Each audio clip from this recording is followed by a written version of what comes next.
50%? With a prenup and proof of adultery? What's your case? Our case is simply this. Liar Liar was not just some lucky comedy that happened to come out right before Hollywood stepped into a new century. It also belonged to a strangely loose era in American movies when the big screen still felt confident enough to make room for cheating husbands, a whole lot of sex scenes, and some pretty crazy ideas. But the most dramatic part was not in the script. It was in the lives of the people who were in the movie. Depression, breast cancer, divorce, alcoholism. And one of them even finished filming then, not long after, suffered a heart attack and passed away before the movie even made it to theaters. Today, let's go back to Liar Liar, not to argue about the story or the ending, but to see what 29 years have done to the cast of this movie. And make sure you stay till the very end, because I have still got 5 really good facts saved for the most loyal viewers. Number 1, Jim Carrey as Fletcher Reed. Let's start with Jim Carrey. When Liar Liar came out in 1997, he was 35. This year he's 64. And what really matters here is that Fletcher Reed did not come along while Carrey was still on the rise. It came right when he needed to remind all of Hollywood who he was. After Ace Ventura: The Mask and Batman Forever, he was already a superstar. But the cable guy slowed that momentum for a second.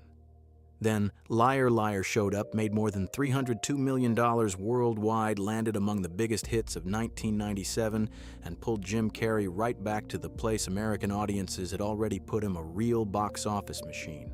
But honestly, the most memorable thing about Jim Carrey is not how famous he got. I do all these strange things. It is the price he paid way too early. How do you survive without doing His father lost his job when Carrey was still a kid. The family fell into serious hardship. They even lived out of a van for a while, and Carrey dropped out of school at 16 to work as a janitor and help support them.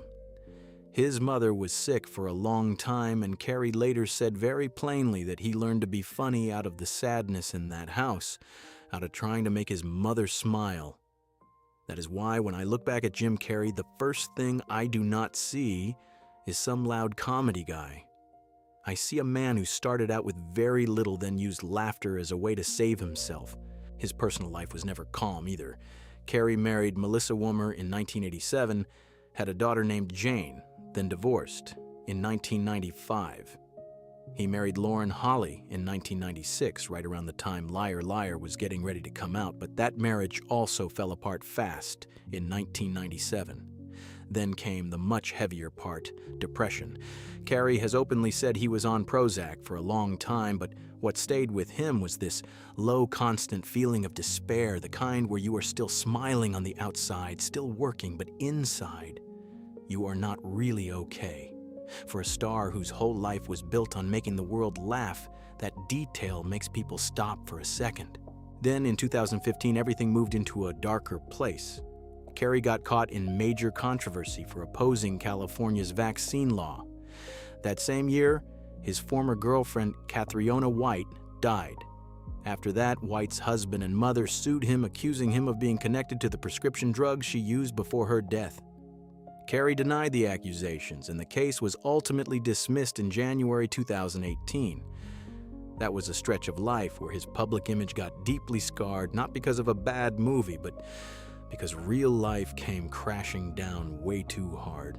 These days, Carrey lives more privately, does not chase the Hollywood machine the same way, but he has not disappeared at all. He came back with Sonic the Hedgehog 3 in 2024, then early in 2026 received an honorary César in Paris. For people who grew up in the 90s, Jim Carrey is still a face that is almost impossible to replace. The only difference is this. Back then, we looked at him and laughed. Now, if you look a little closer, you can see a whole life full of collision standing behind that smile. Number 2, Maura Tierney as Audrey Reed. Do not let Maura Tierney's calm look fool you. Her life has gone through more rough water than people think. When Liar Liar came out in 1997, Maura was 32. This year she's 61.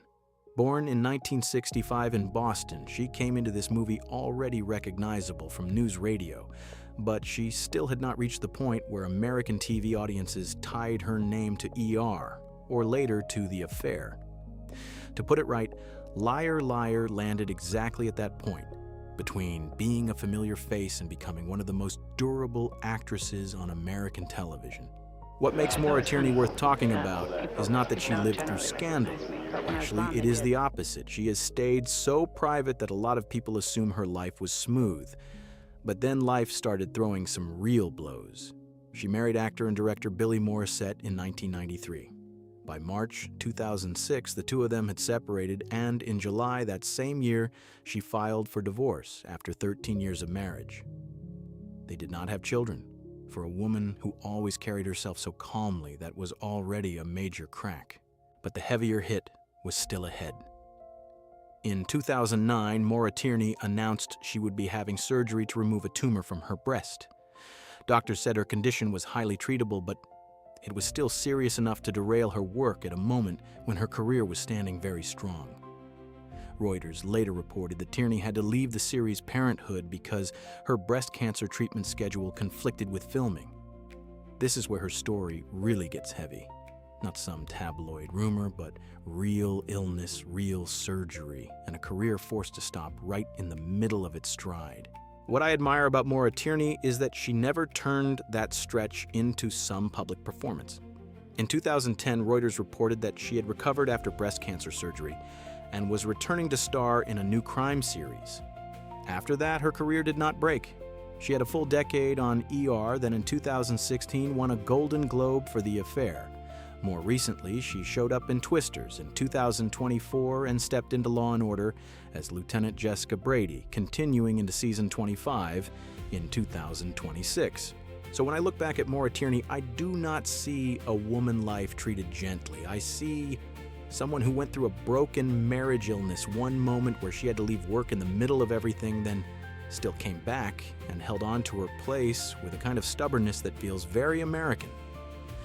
And that is why audiences remember her not just because of Liar, Liar, but because she never felt like somebody easy to knock down. Number 3, Justin Cooper, as Max Reed. This is the little boy the whole movie revolves around, but growing up, he left Hollywood earlier than almost anybody expected. Justin Cooper was born in 1988 in Los Angeles. When the movie came out in 1997, he was 9. This year, he's 38. And to be fair, one thing needs to be said right away. Justin was not the kind of child star who flashed once and vanished. Before and after Liar, Liar, he worked steadily on Full House, The Boys Are Back, ER, General Hospital, then kept going with Dennis the Menace Strikes Again, Brothers Keeper, All About Us, and The Practice in 2003. So the road in front of him absolutely could have gone a lot farther. But Justin Cooper did not keep walking the road Hollywood had already laid out for him. He stopped acting after 2003 while he was still very young, then moved fully into sports radio. He is now tied to The Ben Maller Show on Fox Sports Radio as executive producer, and the show's iHeart pages still clearly list Justin Cooper in the program details. In other words, little Max Reed did not grow up trying to hang on to the spotlight. He stepped away from the screen-changed careers, changed the rhythm of his life, and chose something very different from what people usually imagine for a 90s child star. Not everybody who gets a taste of fame that young is clear-headed enough to let it go. A lot of child stars get pulled too far for too long, then grow up inside a mess of expectations, pressure, and damage. Justin Cooper was different. No major scandal, no big legal trouble, and none of the kind of collapse the public loves to tie to the so-called child star curse. And honestly, I think that was a brave decision. Walking away from Hollywood while people still remembered your face, choosing a more ordinary life, a steadier life, sometimes takes more backbone than hanging on to the spotlight. Number 4, Jason Bernard as Judge Marshall Stevens. When we get to Mr. Reed, Jason it is Bernard, out of sheer the story is morbid not about what curiosity he is I'm allowing like this now, freak show to continue. because by the time Liar Liar hit theaters in 1997, he was already gone. Jason Bernard was born in 1938 in Chicago with the birth name Ronald Carl Johnson. He died on October 16, 1996 in Burbank at 58. In Liar Liar, he plays Judge Marshall Stevens, a judge who is not on screen for very long, but whose role is tied to one detail that really makes you stop. When you look back at this cast, it was his final film appearance. Jason Bernard was not the kind of actor placed in the middle of the poster, but He was the kind of face American audiences from that era recognized right away. He built a very deep career across television and film with Cagney and Lacey Night Court Days of Our Lives, Vi Herman's Head, and on the big screen, War Games, All of Me No Way Out, A Few Good Men, and While You Were Sleeping. So when he stepped into Liar Liar, he was not somebody who was past his prime. Quite the opposite. He was still working steadily and even in 1996 got a Cable ACA nomination for Sophie and the Moon Hanger. Jason Bernard came up through theater and had been connected to Seattle Repertory Theater and Black Arts West, which means he came out of a black artistic world with a very clear social consciousness. People who wrote about him always mentioned that the big frame, the deep voice, the clean diction, and the rock-solid presence he carried on screen. That was the kind of old Hollywood actor there used to be a lot of. No need to overdo anything, no need to be loud. But the second he stepped into a scene, the movie automatically carried more weight. The saddest part is how suddenly he was gone. In October 1996, Bernard suffered a heart attack while driving in Burbank. After a traffic accident, he was taken to St. Joseph Medical Center and passed away shortly after.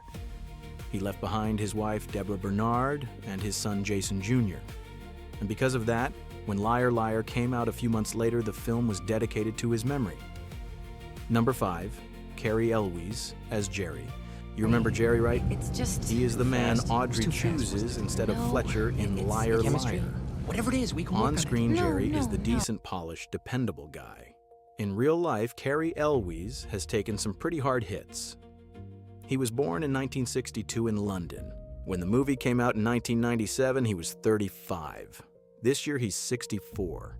And by the time he took the role of Jerry, he was already a very familiar face to American audiences because of The Princess Bride, Robin Hood, Men in Tights, and Twister. So to put it simply, this was not some anonymous supporting role. It was an actor who already held a very clear place in the memory of a whole generation. But Cary Elwes' life was not easy at all. His parents divorced when he was only 4.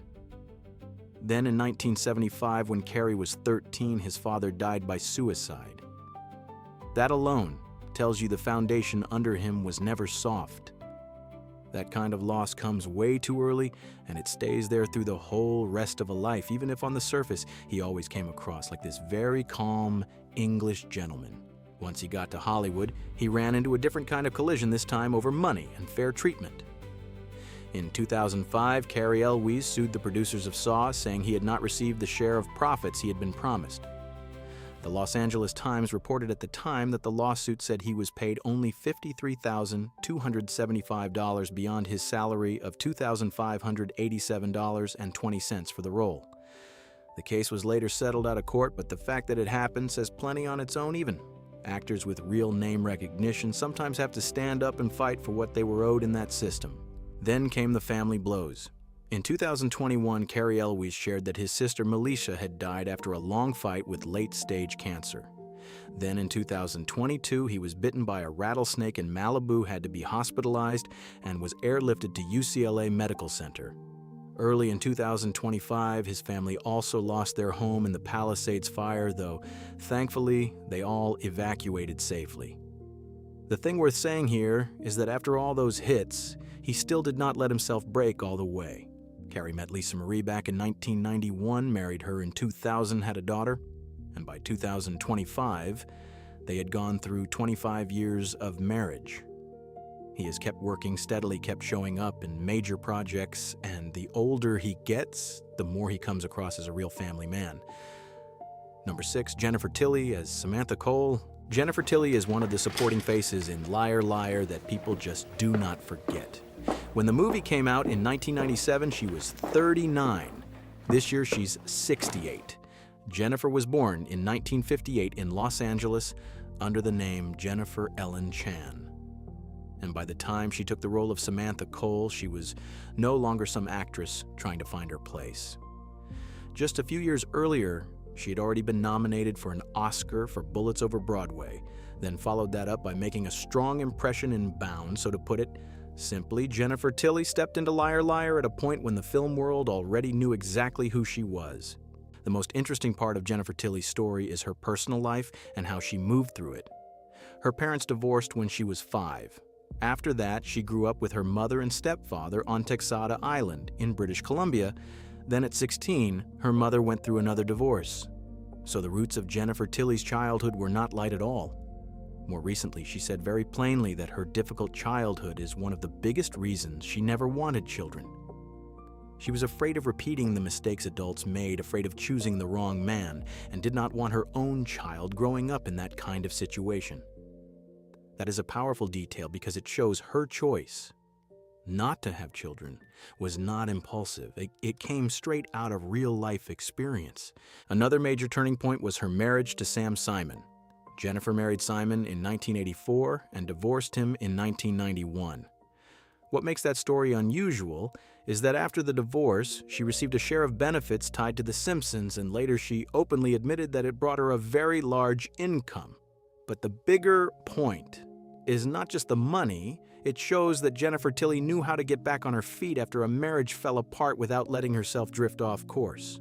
After that, she did not slow down at all. She moved into Bride of Chucky in 1998, then from 1999 on started voicing Bonnie Swanson on Family Guy, which means she basically opened up 2 more lanes that would keep her alive in pop culture for years. Jennifer Tilley went a lot farther than many people expected. She became a major face in professional poker, won a WSOP bracelet in 2005, and was inducted into the Women in Poker Hall of Fame in 2022. Right now, at 68, she still has a very strong presence. Even though the Chucky series was canceled in 2024, she is still tightly tied to that franchise while continuing to show up on reality television and across popular entertainment. Number 7, Amanda Donohoe as Miranda. Amanda Donohoe is the most powerful woman in the work side of Liar Liar. When the movie came out in 1997, she was 35. This year, she's 64. Amanda was born in 1962 in London and trained at the 62 in London and trained at the Central School of Speech and Drama. By the time she came to Miranda, she was absolutely not a new face. Before that, Amanda had gotten famous very early first because of her relationship with Adam Ant, when she was still a teenager then by appearing in the videos for Ant Music and Stand and Deliver, and after that she moved into film with Castaway and the movies of Ken Russell. By the early 90s, she had moved to Los Angeles, joined LA Law, and won a Golden Globe in 1992 for playing C.J. Lamb. Put simply, Amanda Donohoe stepped into Liar Liar already as a name with real standing in both Britain and America. The heaviest part of Amanda's story is not some legal scandal. It is the price of getting famous too early. In a conversation with The Guardian in 2001, she herself said her first love, and even the first time she was betrayed, both played out right there in the newspapers. She admitted she had wanted fame, but did not understand the price of that kind of attention, and that being picked apart by the press left her with trust issues. That same article said Amanda had spent years being labeled difficult, prickly, and hard to work with, while she herself said the press pushed her into that image and then turned around and punished her for it. After 11 years of living in Los Angeles, Amanda said flat out that the city felt like a kind of anesthetic. That is a detail worth keeping, because it shows that for her, Hollywood was not just opportunity. It was also a state that made a person sit still for too long. Then later, her private life moved into a different color altogether. In 2019, Amanda said she had spent 4 years dealing with elderly parents who were frail and dying, a stretch she herself called deeply painful. She also said she did not want children, a choice she had talked about from very early on and kept unchanged for years. What matters is that Amanda Donohoe did not break after all that. She went back to Britain and kept working in theater, television, and film with The Graduate, Murder City, Bad Girls, Emmerdale, and later projects. The picture of her now is a veteran actress who lives more privately, has far fewer illusions about fame, and is clearly much more clear-eyed than the girl who got famous too young. Number 8, Anne Haney as Greta. Anne Haney is a very unusual case in this cast because she did not come into Hollywood young. She only really built a visible screen career after 40, after her husband died, and then in the last 2 decades of her life, she became one of those supporting faces American audiences instantly recognized. Anne Haney was born in 1934 in Memphis, Tennessee, with the birth name Anne Ryan Thomas. When Liar Liar came out in 1997, she was 63. She died in 2001 at 67. In the movie, she plays Greta Fletcher Reed's secretary. The most striking thing about Anne Haney is how late she got into the business. She studied drama, radio, and television at the University of North Carolina at Chapel Hill, where she met her husband, John Haney, an executive in public television. After that, she worked briefly at a TV station in Memphis, then followed her husband to Atlanta, and mostly lived a family life. According to her obituary in the Los Angeles Times, the two of them had planned that after he retired, they would move to Hollywood together so she could seriously try acting. But John Haney died of kidney disease in 1980, and Anne Haney had to go to Hollywood alone. She herself once said very plainly that her husband died, her daughter went off to college, the dog got fleas, the maid quit, so she went to Hollywood. It sounds funny, but that was a very real turning point in her life. After that turn, Anne Haney built a long, steady career. The Los Angeles Times said she appeared in around 50 films and television programs in the last 2 decades of her life. Audiences remember her from Mrs. Doubtfire, The American President, Liar Liar, and a whole run of series like Mama's Family, L.A., Law E, RNYPD Blue, The Golden Girls, and Boy Meets World. She was the kind of actress who never needed to stand in the center of the poster but still made the world of American film and TV in the 90s feel more familiar. Anne Haney died on May 26, 2001 of congestive heart failure at her home in Studio City. She was survived by her daughter Melissa Hacker, her sister Liza Meinsinger, and a grandchild. Looking back at Anne Haney, what makes her memorable is not just Greta. It is the fact that she started late, went forward alone after a major loss, and still managed to build herself a very clear place in the memory of American film. Number 9, Mitchell Ryan as Mr. Allen. Mitchell Ryan is the face of workplace power in Liar Liar. When the movie came out in 1997, he was 63. Mitchell Ryan was born in 1934 in Cincinnati, grew up in Louisville, served in the United States Navy during the Korean War era, and was a longtime member of the Actors Studio. Before playing Mr. Allen, he was already a true veteran actor, familiar to American audiences from Dark Shadows' Lethal Weapon, and later Dharma and Greg. The heaviest part of Mitchell Ryan's life was alcohol. He was fired from Dark Shadows because of alcoholism, and that was not some rumor dug up years later. It was a real cut in his career.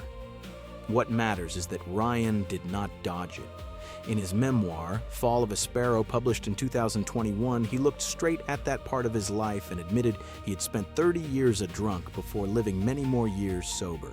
What makes Mitchell Ryan admirable is that he did not stop at that fall. After getting past alcoholism, he kept working for a long time. He showed up in films like High Plains Drifter, Lethal Weapon, Judge Dredd, and Grosse Pointe Blank, and on television he was strongly remembered as Edward Montgomery in Dharma and Greg. In his private life, public records show that he married Linda Morse in 1972, divorced in the early 80s, then married Barbara Albertine in 1998. He had 3 children and 5 grandchildren. So Mitchell Ryan's story is not just about an actor who survived alcohol. It is about a man who damaged part of his life, then held on to the rest of it long enough to turn it into a legacy. Mitchell Ryan died on March 4, 2022 at home in Los Angeles at 88. The cause was congestive heart failure and heart failure. And after Mitchell Ryan, we get to the final name on this list, a man who is only on screen briefly, but whose real life had way too many turns to ignore: Randall Tex Cobb. Number 10, Randall Tex Cobb as Skull. With this last name, the role in the movie is only a small part of the story. Tex Cobb's real life is what really makes people stop. Randall Tex Cobb was born on May 7, 1950 in Bridge City, Texas. When Liar Liar came out in 1997, he was 47. This year, he's 76. In the movie, he plays Skull, and he is not on screen for long. But in real life, this was a former heavyweight boxer who fought professionally from 1977 to 1993 with a record of 42 wins, 7 losses, 1 draw, and 35 knockouts. Before boxing, he moved from karate into kickboxing, then finally into the professional ring. Tex Cobb beat Ernie Shavers, Leon Spinks, and Bernardo Mercado fought Larry Holmes for the title in 1982, and that one-sided loss to Holmes actually made him part of American boxing history. Howard Cosell was so disgusted by how lopsided the fight was that he announced he would not commentate boxing anymore. So before audiences remembered him as a big guy on screen, Tex Cobb was already a name with real weight in combat sports. His private life was full of collisions too. In 1981, Cobb jumped in to save journalist Pete Dexter during a street fight in Philadelphia and broke his forearm, costing himself a fight that had already been scheduled. Then in the 90s, he got pulled into an even bigger battle over his name. Sports Illustrated ran an article accusing him of being connected to a fixed fight and of using cocaine. Cobb sued for damages, and in 1999, a jury awarded him $10.7 million, but in 2002, a federal appeals court overturned that verdict, saying there was not enough proof that the magazine had acted with actual malice. This is the kind of story that feels very Tex Cobb: fistfights, lawsuits, and nothing ever staying simple. The heaviest part sits with family. Public records show that his oldest son, Bo, died in an accident early in 2001. He was married to Kathy Krakauskas Morin from 1982 to 1986, and his younger son, Joshua, later tried boxing for a short time too. But what really sets Tex Cobb apart is that he did not just live one life. In 2008, he graduated from Temple University in Sport and Recreation Management with magna cum laude honors. So after boxing, after movies, after lawsuits, and after loss, he still went back to school and wrote another chapter for himself.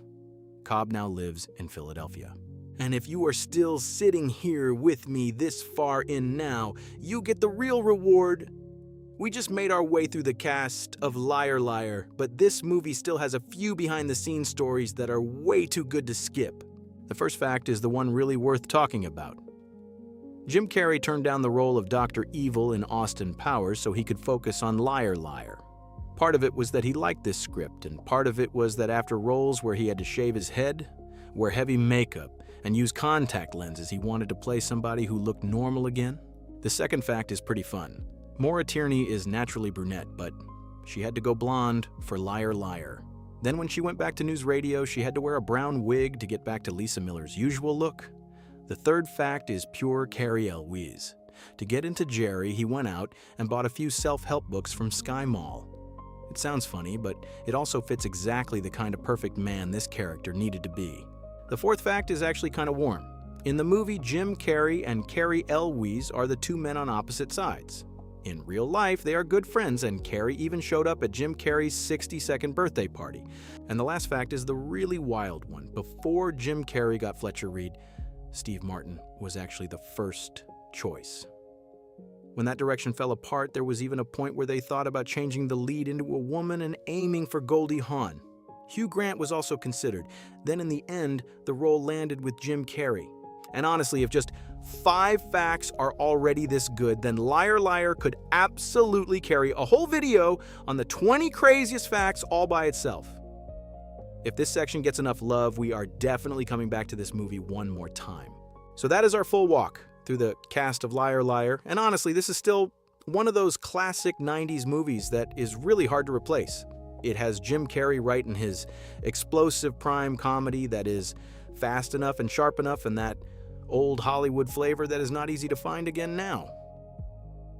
If there is one thing about this movie people still argue over to this day, it is probably the ending.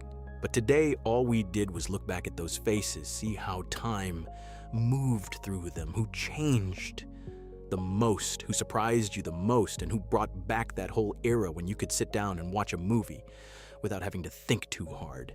Now it is your turn. Who do you remember most from this cast? And what movie do you want?